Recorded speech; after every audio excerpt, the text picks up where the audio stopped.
প্রিয় শিক্ষার্থীরা, free English speaking কোর্সের ধারাবাহিকতায় নবমতম ক্লাসে আপনাকে স্বাগত। চলুন আমরা মূল ক্লাসে যাওয়ার আগে আপনাদের প্রথমে চারটি কাজ দেই, চারটি টেন্সের উপর ভিত্তি করে। লাইক আমি প্রতিদিন পানি খাই, এটা ইংরেজিতে লিখবেন।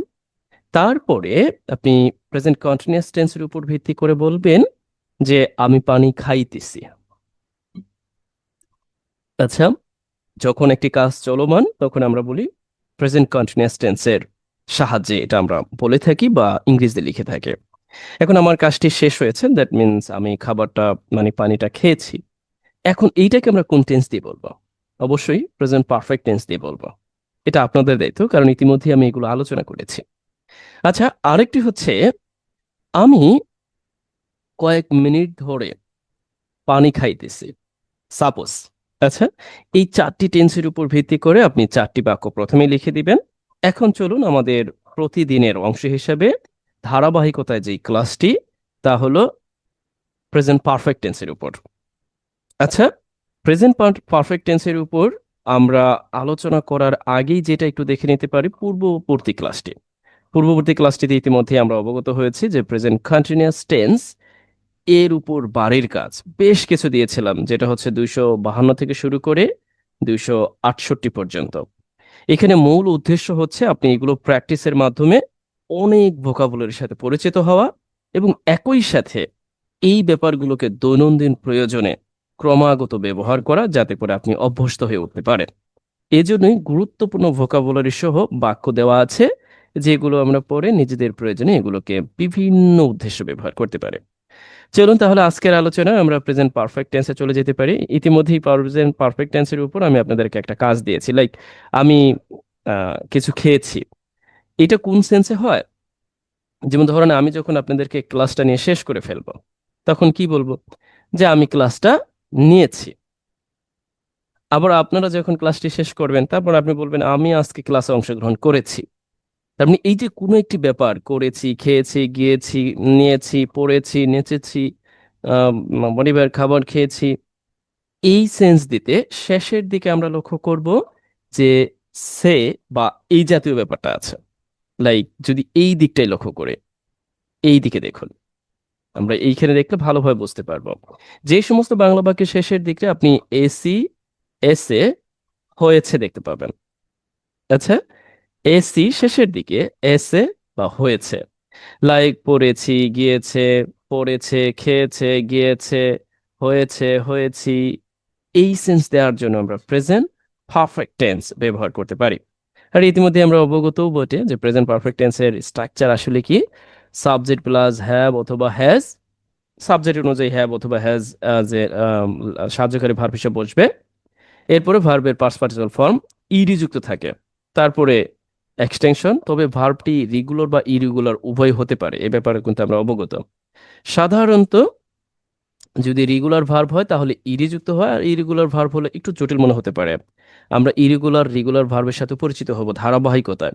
প্রায় 200টি ইরেগুলার ভার্ব, 200টি ইরেগুলার ভার্বের সাথে পরিচিত হব, যেগুলো আমাদের দৈনন্দিন প্রয়োজনে যথেষ্ট হবে। আচ্ছা চলুন, এখন আপাতত আমরা যেটা করি, এখানে আপনি একটু চোখ বুলিয়ে নেবেন যে সাবজেক্ট হি সি ইট হলে ভার্ব সাহায্যকারী হিসেবে হ্যাজ বসবে, আর প্লুরাল হলে উই দে ইউ হলে সাহায্যকারী ভার্ব হিসেবে হ্যাভ বসবে। এইটা জাস্ট আমরা একটু আগে মাথায় রাখবো, তাহলেই কিন্তু আমাদের দেখা যায় যে sorry, just take it easy, তাহলেই কিন্তু দেখবেন আমাদের অনেক সহজ হয়ে গেছে ব্যাপারগুলো। এরপরে লক্ষ্য করুন, আমরা দেখার চেষ্টা করি, একটু প্র্যাকটিক্যালি দেখি। ও আরেকটি ব্যাপার, যখন যদি সাবজেক্ট আই হয় সেই ক্ষেত্রে হ্যাভ হবে, এটা আমরা জানি, এটা বলার কিছু নাই, তারপরও আহ, কি বলে ফর্মালিটি আর কি। চলো আমরা এখন একটু প্র্যাকটিস করব। দেখুন আমাদের মূল উদ্দেশ্য কিন্তু প্র্যাকটিস করা। আচ্ছা, কারণ স্ট্রাকচার জানি, গ্রামাটিক্যাল ফাংশন, স্ট্রাকচার এগুলো ছোটবেলা থেকেই জানি, বাট জড়তাটা কাটছে না, কারণ আমরা প্র্যাকটিস করি না। এই জন্য এখন আমরা প্র্যাকটিস করব। আপনাদের কাজ হচ্ছে আমার সাথে প্র্যাকটিস করা। তাহলে কি করবেন? আমি যা বলবো আপনারা তাই বলবেন। আচ্ছা, চলো আমরা শুরু করতে পারি। Here we see, I have helped an innocent boy. আমি একটি নিরপরাধ ছেলেকে, বা আমরা বলতে পারি নির্দোষ ছেলেকে বা নিরীহ ছেলেকে সাহায্য করেছি। কয়েকটি অর্থ ইনোসেন্টের। আই হ্যাভ হেল্পড মানে আমি সাহায্য করেছি অ্যান ইনোসেন্ট বয়, একটি নিরীহ ছেলেকে। আচ্ছা, and we have helped, আমরা সাহায্য করেছি, a helpless family, একটি অসহায় ফ্যামিলিকে। I have helped an innocent boy, আমি একটি নির্দোষ ছেলেকে সাহায্য করেছি। We have, আমরা করেছি, helped a helpless family, অসহায় পরিবারকে আমরা সাহায্য করেছি। She has helped some homeless people, সে বা তিনি কিছু গৃহহীন মানুষকে সাহায্য করেছেন। লক্ষ্য করুন, আমি কিন্তু ভার্বটা ঠিক রেখেছি কারণ সহজবোধ্যতার জন্য। বাট এইখানে কিন্তু যে এই যে যে অবজেক্ট হিসেবে যে অংশটা, এটা কিন্তু আমরা বারবার পরিবর্তন করেছি। কখনো ইনোসেন্ট বয় বলেছি, কখনো হেল্পলেস ফ্যামিলি বলেছি, কখনো হোমলেস পিপল বলেছি। আচ্ছা, and they have helped an wounded boy, তারা একটি আহত ছেলেকে সাহায্য করেছে। আবার লক্ষ্য করুন, wounded boy, একটি আহত ছেলে। স্টুডেন্ট হ্যাভ হেল্প, স্টুডেন্টরা সাহায্য করেছে মেনি ভ্যাগাবন্ড, অনেক ভিক্ষুক বা পথচারী বা যারা দিক বিদিক ঘুরে বেড়ায় কোনো রকম কাজ কাম ছাড়া। মানে যেটাকে আমরা সাধারণত ভ্যাগাবন্ড বলতে ভিক্ষুক বা যারা রাস্তাঘাটে ঘুরে বেড়ায় তাদেরকে নির্দেশ করে থাকে। যে ছাত্রছাত্রীরা সাহায্য করেছে। সঞ্জিদা হ্যাজ হেল্প, সঞ্জিদা সাহায্য করেছে অ্যান ইম্প্রোভিস্ট ওম্যান, মানে সঞ্জিদা একজন দরিদ্র মহিলাকে সাহায্য করেছে। Here you see improvised, vagabond, wounded and helpless and innocent। দেখুন, আমরা কিন্তু প্রথমেই দেখলাম যে আমি কিন্তু একটা বাক্য বললেই হইতো, জাস্ট আই, তারপরে যেহেতু আই এর পরে হ্যাভ বসে এরপরে ভার্বের থ্রি ফর্ম, এই তো হয়ে গেল প্রেজেন্ট পারফেক্ট। আসলে ব্যাপারটা কি এরকম? মোটেও না। আপনি এইগুলোকে বারবার বলার মাধ্যমে চর্চা করবেন। চর্চা করে লাইক হেল্পলেস সম্পর্কে অবগত হলেন, হোমলেস সম্পর্কে অবগত হলেন, উন্ডেড সম্পর্কে অবগত হলেন, ভ্যাগাবন সম্পর্কে অবগত হলেন, ইম্প্রোভাইজড সম্পর্কে অবগত হলেন। তার মানে এই ব্যাপারগুলো আপনি রপ্ত করে ফেলবেন, তারপর নিজের প্রয়োজনে বারবার বলবেন। আচ্ছা, চলুন আমরা আরেকবার একটু পড়ি, তড়িৎ গতিতে পড়ি। বাংলা কিন্তু আমাদের মূল উদ্দেশ্য না, শুধুমাত্র বোঝার সুবিধার্থে আমরা বাংলা দিয়ে রেখেছি। চলুন এখন আবার আমরা একটু পড়ি। I have helped an innocent boy, আমি একজন অসহায় ছেলেকে সাহায্য করেছি। We have helped a helpless family, আমরা একটা অসহায় ফ্যামিলিকে সাহায্য করেছি। She has help some homeless people, সে কিছু গৃহহীন মানুষকে সাহায্য করেছে। They have helped an wounded boy, তারা একটি আহত ছেলেকে সাহায্য করেছে। Students have help many vagabonds, শিক্ষার্থীরা অনেক ভিক্ষুকে সাহায্য করেছে। Sanjida has help an impoverished woman, একটি দরিদ্র মহিলাকে সাহায্য করেছে। এখানে একটা ব্যাপার লক্ষ্য করেছেন, আমরা আই এর পরে হ্যাভ বসাচ্ছি অটোমেটিকলি, উই এর পরে হ্যাভ, শি এর পরে হ্যাজ, দে এর পরে হ্যাভ, স্টুডেন্ট প্লুরাল এই জন্য আমরা হ্যাভ বসিয়েছি, সঞ্জিদা সিঙ্গুলার জন্য হ্যাজ বসিয়েছি। এইটা কিন্তু আপনাকে ঠিক রাখতে হবে। আচ্ছা, যদি আপনি বারবার বলেন তাহলে অভ্যস্ত হয়ে যাবে, এটা আর আলাদা করে মুখস্থ করার কিছু প্রয়োজন নাই বা বারবার দেখারও প্রয়োজন নাই। আপনি এটাকে আপনার অভ্যস্ততায় পরিণত করবেন, দেখবেন সবকিছু সহজ হয়ে গিয়েছে।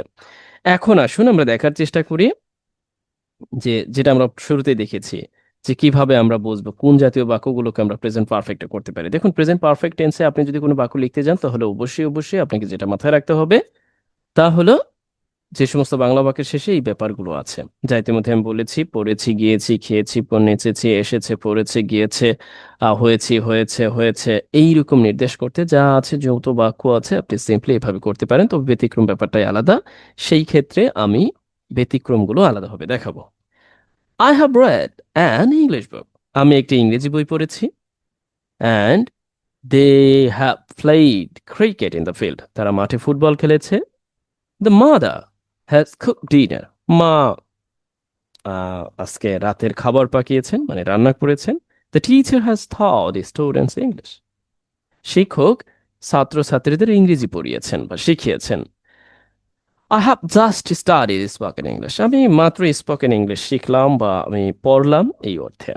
I have talked to his mother on the phone, আমি তার মায়ের সাথে ফোনে কথা বললাম। লক্ষ্য করেন, এগুলো এই জন্য দিয়েছি, আপনি দেখুন, পড়েছি, খেলেছে, করেছেন, পড়েছেন, পড়েছি, বলেছি, সবগুলোর সাথেই কিন্তু এই ব্যাপারগুলোর সংযোগ আছে। That is why I have presented in front of you.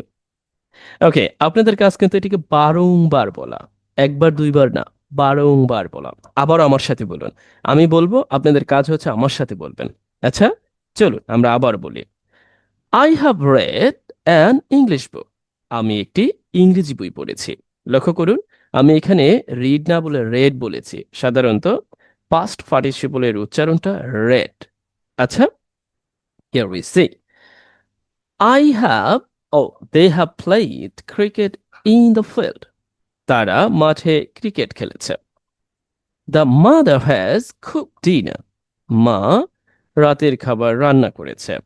The teacher has taught students English. স্টুডেন্টদের ইংরেজি শিখিয়েছেন শিক্ষক। I have just studies spoken English. আমি মাত্রই স্পোকেন মানে কথা বলার ইংরেজি শিখেছি বা জেনেছি বা পড়েছি। I have talk to his mother on the phone. আমি তার মায়ের সাথে ফোনে কথা বলেছি। এই যে বাক্যগুলো আছে, আপনি এক বা একাধিকবার বলবেন, বারবার দেখার চেষ্টা করবেন। আচ্ছা, এরপর আমরা দেখার চেষ্টা করি আরো কিছু আছে। আমরা এটাই একটু দেখি, এটা কি দেখতে পারি।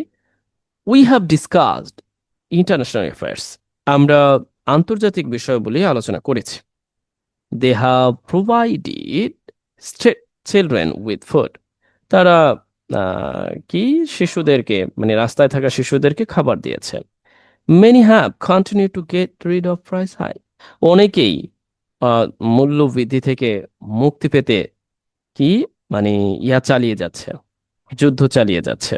গরিবের মুক্তি পেতে তারা মূলত পাওয়ার চেষ্টা করে যাচ্ছে, এরকম একটা অর্থ দিচ্ছে। People have witnessed social degradation. মানুষ সামাজিক অবনতি এটা প্রত্যক্ষ করছেন। সামাজিক যে অবক্ষয় এটা প্রত্যক্ষ করছেন। দেখুন, এখান থেকে আপনি কত কিছু জানবেন জানেন। প্রথমত হচ্ছে আপনি দেখলেন ইন্টারন্যাশনাল অ্যাফেয়ার্স অ্যান্ড প্রোভাইড মানে দেওয়া অর্থে, টু গেট রিড অফ মানে মুক্তি পাওয়া অর্থে, অ্যান্ড সোশ্যাল ডিগ্রেডেশন সামাজিক অধঃপতন বা অবনতি। তার মানে আপনার কাজ কিন্তু শুধুমাত্র একটা স্ট্রাকচারের মধ্যে সীমাবদ্ধ থাকা না, মূলত এইখানে থাকা যে ভোকাবুলারি আছে এগুলোর সাথে পরিচিত হওয়া, যেগুলো আপনার কথা বলা বা লেখা বা যাই বলুন না কেন এই ব্যাপারগুলোকে আরো বেশি সমৃদ্ধ করে, আরো বেশি ইমপ্রুভ করে। তাহলে আর কি এখন আপনাদের জন্য কাজ, তবে তার আগে আরেকটু না দেখাই দিলেই নয়, এটার উপর আমরা আরেকটি ক্লাস করব।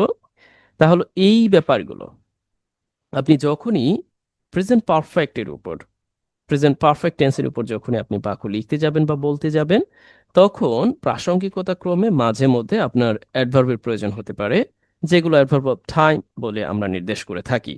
জাস্ট, এইমাত্র, অলরেডি, ইতিমধ্যেই, ইয়েট, তবুও অথবা অথচ, সো ফার, এই পর্যন্ত, টিল নাও, এই পর্যন্ত, নেভার, কখনোই না, এভার। এটা অনেক অর্থে ব্যবহার হয়, প্রাসঙ্গিকতা ক্রমে অর্থটা দেয়, এই জন্য লিখিনি। লেটলি, সাম্প্রতিক, রিসেন্টলি, সাম্প্রতিক, দিস উইক, এই সপ্তাহে, সিন্স, থেকে, সিন্স দেন, তখন থেকে, বিফোর, পূর্বে, আফটার, পরে, মেনি টাইমস, অনেকবার। তার মানে এই বিষয়গুলো আমাদের দৈনন্দিন প্রয়োজনে যখন আমরা প্রেজেন্ট পারফেক্ট টেন্স লিখতে যাই প্রাসঙ্গিকতায় প্রয়োজন হতে পারে। তাহলে আপনারা একটু চোখ বুলিয়ে নেবেন, যদি পারেন ভালো, আর না পারলে আবার দেখে নেবেন। আরো কিছু আছে, আমরা ঠিক এই দিকটাই লক্ষ্য করি। প্রেজেন্ট পারফেক্ট কন্টিনিউয়াস না, প্রেজেন্ট পারফেক্ট টেন্সের ক্ষেত্রে here you see several times, অনেকবার, সেভারাল টাইমস, কয়েকবার, সিন্স 2020, এখানে সালটা যে কোনোটাই হতে পারে আপনার বোঝার সুবিধার্থে, যে 2020 সাল থেকে। For the last few month, গত কয়েক মাস ধরে বা গত কয়েক মাসে। Over the last few years, গত কয়েক বছরে। In the last few month, গত কয়েক মাসে। ইন দ্য লাস্ট ফিউ ডিকেডস, গত কয়েক দশকে। এই ব্যাপারগুলো আমাদের বাক্যের প্রয়োজনে মাঝে মধ্যেই প্রয়োজন হতে পারে যখন আমরা প্রেজেন্ট পারফেক্ট টেন্স দিয়ে বাক্য লিখতে যাই বা বাক্য বলতে যাই। আচ্ছা, এরপরে আমরা এই ব্যাপারগুলোর উপর আবার ধারাবাহিকতায় আমরা পরবর্তী ক্লাসটি করব। বাট এখানে কিন্তু অনেক প্র্যাকটিস আছে, এই কতগুলো আছে, এই কতগুলো আছে, এই কতগুলো আছে, এগুলো সবই আমরা প্র্যাকটিসের আওতাভুক্ত করে চর্চা করব। তবে আপনাদের কাজ হচ্ছে অন্তত আপনারা এই অ্যাডভার্ব অফ টাইম দিয়ে 3 থেকে 4টি বাক্য তৈরি করে আমাকে কমেন্ট অবগত করবেন। তাহলে আর দেরি কেন? এখনই শুরু করে দিন, এখনই চর্চা করুন। যত বেশি চর্চা করবেন, তত বেশি ইংরেজি শিখবেন। ইংরেজি শেখাটা সম্পূর্ণ নির্ভর করছে আপনার চর্চার উপর, আপনার ব্যক্তি ইচ্ছের উপর। আমার ভিডিও দেখা বলেন বা অন্য কারো ভিডিও দেখা বলেন, আদতে I think so and everything does not work well. Okay, তাহলে আমরা প্র্যাকটিসের মাধ্যমে ইংরেজিকে অনুধাবন করতে পারি, শিখতে পারি এবং আপনাদের জন্য রাখা কাজ অবশ্যই করে দেবেন। আজ এই পর্যন্তই। অবশ্যই সঙ্গে থাকবেন। ভিডিও ভালো লাগলে লাইক, কমেন্ট, শেয়ার দিয়ে অন্যকে জানিয়ে দিবেন। সাথে থাকুন, নিয়মিত প্র্যাকটিস করুন। ইংরেজি আপনি দারুণভাবে শিখতে পারবেন ইনশাআল্লাহ।